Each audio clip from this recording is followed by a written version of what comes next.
how does it feel? First undefeated season in 25 years in the Summit League, conference champs. How does it feel? It feels amazing. It is just like the best feeling ever. Is a little touch and go there for a little bit, but we pulled it out, and I wouldn't have rather done it with another group of girls, and it was just no other word to describe it than just awesome. It'd be fun. You girls can answer that too. How does it feel? The emotions for you? It feels awesome, very exciting. The job's not done yet. We still have the Summit League tournament to finish, but right now it's probably a really good feeling. You want to add anything? Sure. Yeah, like they said, it's an awesome feeling.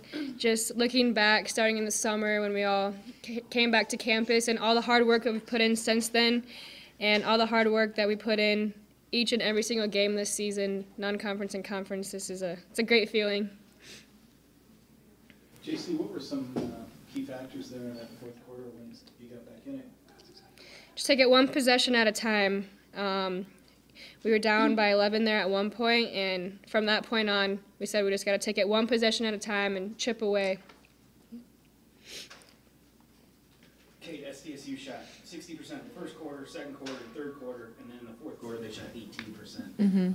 Did you guys make an adjustment? Did they just stop making shots? What did you feel like happened there? I feel like our defense really just stepped up. That's kind of been the name of the game all year. When we need it, our defense is there, and we were struggling a little bit in those other quarters defensively, and in the fourth quarter we just knew it would come down to that, and everyone really stepped up and played amazing defense at the end. So not a lot of changes or adjustments, just kind of played better? Yeah, I mean, there's obviously some adjustments, just like as far as like energy-wise and making sure we're sticking to what our original game plan was. We didn't stray from that. We just were much more concentrated on it and focused a lot more on it in the fourth quarter. JC, how about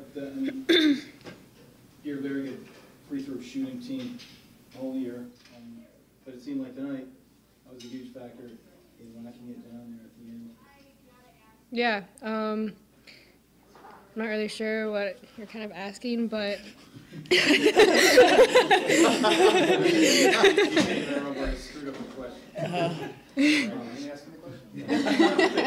sorry. What about the free throws, especially at the end, that provided you with the difference in the game, really? Yeah, so getting those stops, getting those big boards, Jasmine coming up with big defensive rebounds, and get it into the right people's hands. We have several people on our team who can step up in those situations and hit free throws, and that's what they did tonight. Kate, what sparked this team in the non-conference to start the conference? All of a sudden, something probably clicked, right, to reel off 18 in a row? I just think all year our ultimate goal has been to win the conference and win the tournament, and I think that was just reiterated at the beginning of the conference season, like, hey, this is what we want to do, and this is how we're going to do it, and we've done an amazing job of following through with that, and I think that's been the key, just knowing that what our goals are from start to finish and really pursuing them. Jasmine, along those lines, how do you guys sort of balance celebrating what you accomplished tonight? Because, I mean, it's been 25 years since the team has run the table in the Summit League, but if you don't win the tournament, you probably won't remember tonight as fondly otherwise. How do you kind of balance celebrating tonight but still understanding there's sort of a bigger prize out there? I think we know what our overall goal is for the season, and that's to win the Summit League tournament. And we know that the job's not over, so it's fine. Like, we're gonna, I don't know what we'll probably have a nice meal or something together. But Red Steakhouse. Steakhouse on Coach P, hopefully. Just kidding. But when we go into practice on Friday, we know that we still need to work hard and keep taking each practice every day as it comes. JC, to that point, do you guys feel that 24-5 or maybe 26-5 is a good enough resume to make the NCAA tournament as an at-large team if you don't win the Summit League tournament? I'm not really sure. It all comes down to RPI, and there's a lot of season left for everyone else. So that one's kind of out of our hands. So that's why we need to take it one day at a time and just work on getting better and not relying on that. Kate, RPI aside, do you feel like both teams out there tonight were NCAA tournament teams? Definitely. I think Summit League is such a strong conference, and we always, both of these teams always play great against each other and against other teams. And so I think I don't know, I don't really have an opinion one way or the other, but I think that they're definitely both deserving. We're both deserving of a spot there. Sorry. Jasmine, is this a good drill for getting into that environment in the Summit League and being able to be productive with all those people, with the volume, with the fans and all of that? Yeah. Yeah. Yeah, I think. The environment that we had tonight, and even at South Dakota State when we played there, that kind of replicates what the Summit League tournament is going to be like. So I think that was really good for us to see that and be able to play in that type of situation. Okay, preseason poll, I mean, I know that's something you guys always say don't look at, but was that in any way some sort of fuel for the season? How many people had you third? Oh, I honestly didn't know. But I guess, yeah, it probably was. We really don't pay attention to it. But I think all year, another thing we really focus on just being in like the precious present. And that's true even now, still today. And preseason poll, the only poll that matters is the one right now. So I think that's what we've been going with. That's what we're going to also do going forward as far as celebrating now and preparing for the tournament one day at a time. So. One or two more for the players? Jasmine, is 18 in a row, can that be a burden for you, Vance? I mean, like we said, we've been taking each game as a time. We don't really think back. Like when we have a game coming up, we don't think, oh, we're 18 in a row. Like we can get through this. We really just take each practice, each game as one. We don't really focus too much on like how we've gone so far in the season. We've just really been focusing on ourselves and making ourselves better each day. Well, I think one of you quoted this and said it before the game even started, that both coaches would walk away and say, that's a heck of an atmosphere and what a great experience for our teams to be a part of. And I think, was that you, Mick? Yeah. That was a great job. I read the article and you're exactly right. It's a little easier for us to say it, obviously, because we came out on top. But, you know, just the atmosphere that our young ladies had a chance to play in tonight, the way that it transpired and the toughness that our kids showed to come back from, I think, being down 11 in the third quarter. Just, you can't ask for a better script in writing it. Our kids played, I think, with a lot of composure when things weren't going very well for us. And I give State a lot of credit because they're a really, really good basketball team. And, you know, we're really fortunate that we came out on top. But also excited for our young ladies that they've found a way to keep themselves in games when things aren't going our way. We talked about what adversity was going to look like and how we battle back through that, and they did that. And we did it with some different lineups in the game. And I thought our kids just played with a lot of toughness down the stretch. Questions, please? John, was there like a key, I mean, it seemed the fourth quarter was obviously where things changed for you a little bit there in the second half, but was there a key series of plays that come to mind right away on that? Well, I thought the one play there are two plays, and I don't know if they were consecutive plays or not, but there was a play where we penetrated, we kicked it out, and Maddie McKeever hit a three, and that kind of made us feel a little bit more comfortable. We took a deep breath at that point in time. And then there was the play where we swung the ball, and JC got the ball around the rim on a back cut kind of scenario. And I thought that was important because for our team at that point in time, the message was trust the offense, swing the basketball, share it.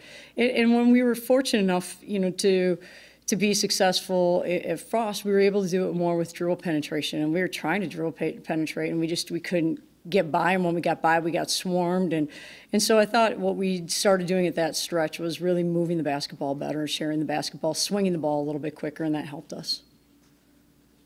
They shot 60% in each of the first three quarters and then kind of fell off in the fourth.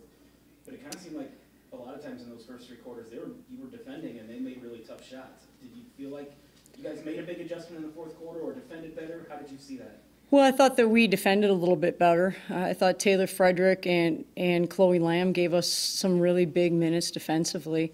You know, when when Kira got in foul trouble and Chloe went in the game, and then Taylor was in the game because Kate Liveringhouse got in foul trouble, and we were able to make some things happen and get some rebounds. But our kids really kind of willed that one out because there were some. I thought when State went on a run, they were able to beat us to a lot of loose balls. I remember Maya Salin flying in from the three-point arc and kind of coming up with some possessions that I thought were pretty remarkable. As a matter of fact, I was on the sideline thinking, wow, that was a big-time rebound, and trying to tell our kids to keep her off the glass, but it was a big-time rebound. I thought Lexi Alexander had some like that, too, that were just big-time plays. And then we started to change that, and we started to get some of those defensive rebounds, and that really helped us.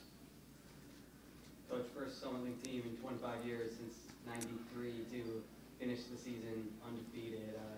What comes to mind when you hear that, and how proud are you of this team to get to this point? Well, really, really proud of our kids because they really they took ownership of the fact that they wanted to be a much improved defensive team. And I don't know that we're a great defensive team, but we're a much improved defensive team from where we were. And honestly, I know that we gave up 75 points, but I think that against a team that is playing so well and a team that's so hard to guard and has so many kids that can space the floor and get to the rim, I think our defense did as good of a job as we probably can do in all reality. And so I'm proud of our kids for the way that they went about doing it and wanting to make it happen by making the toughness plays. How quick do you go from celebrating tonight, reclaiming the title outright, to back to business as usual and preparing for the tournament? Well, we'll get back to business on Friday. We'll take tomorrow off and rest a little bit, and then Friday we'll get right back at it and start preparing and start looking at what next matchups are and how do we improve, because that's the message that's really important to us. And I thought this was really a cute story, but there was a 4th grade girl from our community, Lydia Anderson, who sent us a PowerPoint presentation, and she put on there our record at this point in time, and then it said progress. We showed our players because that was perfect. You couldn't say it any better. Right now, we're a work in progress, and what's important for us getting ready for the Summit League tournament is that we continue to have that mindset that we're not where we want to be yet. We want to continue, to develop and grow. With Kate and Kira battling foul trouble there early in the first half, and then maybe picked up, their thirds, quite early in the second half. How much does that benefit your team? Having some girls that have to play, not only significant minutes, but against a team like SDSU in an environment like this? Yeah, I thought that was really, really big that, some ladies had to come in and play some very pivotal minutes, and maybe they've seen that at times, but I thought Taylor Frederick played the best game that we've seen Taylor play, and we know that she's capable of doing that. I thought Taylor played so well for us, and I thought Chloe Lamb came in and gave us some really big minutes when Kira got in foul trouble. Monica Orange came off the bench and made a lot of things happen. Jasmine's someone who comes off the bench but plays enough minutes that you could consider her a starter because of how much she's played, and I thought she was kind of all over the place defensively, coming up with rebounds and steals and just helping in certain situations. I just thought she played about as well as someone who's about as banged up as Jasmine can play. I thought she played with a lot of heart. Dawn, how hard would it be to potentially beat that team a 3rd time in one season? Well, it's certainly a challenge to beat any team, for 3 times. So at this point in time, we don't look at that matchup. We look at, right now, being the 1 seed, we play Fort Wayne, and that's the first matchup that we've got to take care of. Do you feel like 24-5 or 26-5, whatever the number may be, is enough for the NCAA tournament with your body of work as a whole, or is that not something you really concern yourself with right now? Yeah, that's a really good question, and it's not something that I've actually even thought about at this point in time, but I think our ladies are playing at a very high level, and when you look at some factors that they consider, the first one is RPI, and are we at that level? No, probably not, but this game maybe boosts us up, but then you look at the rest of the body of work, so that's kind of out of our hands, certainly, but it is a really good question. Anything else for Coach? Dawn, can you just talk a little bit about the free throws? You're a good free throw shooting team, and certainly tonight you locked this down with more of the same. Yeah, I thought in the first quarter, we didn't get to the free throw line, and we were trying to attack and make some things happen. And I remember the stretch when we got a stop, and I think we were up 1, and there were about 40 seconds to go, and we felt like we had an advantage, so we could either wait and slow it down and try to take a shot or push it up the court, and that's where we've been pretty good this year. And Allison took a shot to hit the side of the backboard at that point in time, and that's one where you wish you could have gotten fouled. But I looked at Allison and said, "That's a great shot." It just happens once in a while, you know. It does. So what was important at that down the stretch is that our kids could still smile and have fun, and I think that certainly helps when you're shooting free throws too. Is that you're in a good frame of mind, and you know, it certainly has helped us be successful. Although there was a point in time when I think we missed one, and I thought, really, we missed a free throw? What if we? And now that could put it at I think it was a 4-point game, and then it's a 3-point game, and there's 26 seconds left, and you start wondering, you know, how do you guard on this possession? But with the game the way it is now in women's basketball, 26 seconds is a lot of time because you can call timeouts, advance the basketball. So it's really changed the game tremendously. The way the 2 fouls are and the way you can advance the basketball, but I think it's made an exciting change for women's basketball.